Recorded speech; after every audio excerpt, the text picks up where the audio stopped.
Hello guys, कसे आहात तुम्ही सगळे? मजेत ना? तर पुन्हा आपले स्वागत आहे आपल्या आजच्या एका नवीन व्लॉगमध्ये. तर आज आम्हाला आमच्या नणंदबाईंनी जेवणासाठी बोलवले होते. तर आज आम्हाला तिकडं जायचं आहे. मी आरूला व्हिडिओ बनवण्यासाठी बोलत आहे, तर ती पहा कशी मस्ती करते हे पहा. तिला व्हिडिओ बनवणे कधीच आवडत नाही आणि आता थोडंसं एक क्लिपमध्ये फौजी देखील आले होते.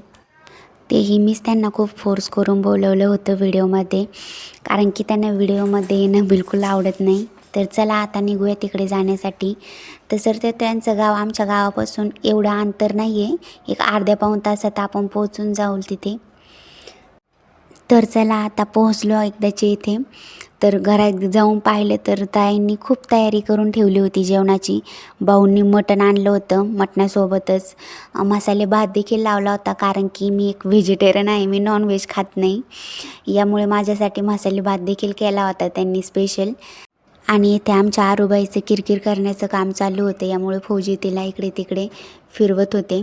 इथे ताई पोळ्या करण्यासाठी लागल्या होत्या, थोडेसं बाकी होत्या पोळ्या करायच्या, यामुळे मीही त्यांना थोडी मदत करू लागले. तिकडे मसाले भात पण तयार झाला होता, पण म्हटलं चला त्यांना थोडी मदत देखील करून होईल, कारण की आरू तिकडे किरकिर करीत होती व रात्रीची वेळ होती, यामुळे आम्हालाही लवकर घरी जायचं होतं पुन्हा.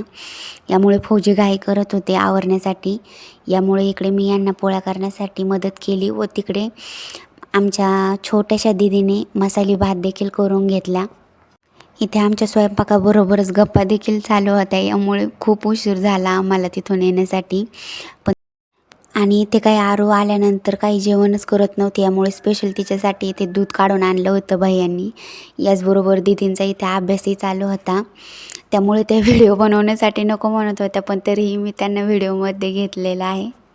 आणि इथे सगळ्यांच्या घाईंबरोबरच आरूची देखील इथे घाई चालली होती, कारण की तिचे पप्पा बाहेर गेले होते भाऊंसोबत आणि तिचा हट्ट चालला होता की तिला तिच्या पप्पांसोबतच जायचं आहे. पण तिला खालीच उतरता येत नव्हतं, तिला भीती वाटत होती की ती पडेल तिथून. यामुळे ती तिथूनच पप्पांना आवाज देत होती सारखा. आणि मी देखील तिची मजा घेत होते बसून की काय करते आहे काय नाही. इथे यांना दीदीनं थोडं क्लिपमध्ये घेतलं मी, पण त्या नको म्हणत होत्या, पण तरी देखील छोटासा एक व्हिडिओ घेतला. त्या खूप लाजत होत्या व्हिडिओमध्ये येण्यासाठी. तर चला आता भाऊ आणि फौजी देखील बाहेरून आले होते, यामुळे जेवणासाठी एकदाचं बसून घेतलं आम्ही. मटण आणि चपाती होती त्यासोबत, पण मी व्हेजिटेरियन असल्यामुळे मी मसाले भात खाणार होते व बाकीचे सगळे मटण आणि चपाती एन्जॉय करत होते. तर असा आमचा जेवणाचा प्रोग्राम झाला व त्यानंतर मी आरूला म्हटलं की आपण व्हिडिओ बनवूया, पण तिचं माझ्याकडे लक्ष कमी आणि तिच्या पप्पांकडेच लक्ष होतं, कारण की ती आल्यापासून तिच्या पप्पाचा काही पिछाच सोडत नाही आहे. ते ताईंच्या घरासमोरच अंगणात खूप सुंदर असं पेरूचं खूप मोठं झाड आहे, त्याचबरोबर नारळाचंही खूप मोठी मोठी झाडे आहेत इथे. आणि तर चला सगळं आवरून आता निघूया घराकडे, कारण की रात्रीची वेळ आहे आणि खूप उशीर नको व्हायला जाण्यासाठी.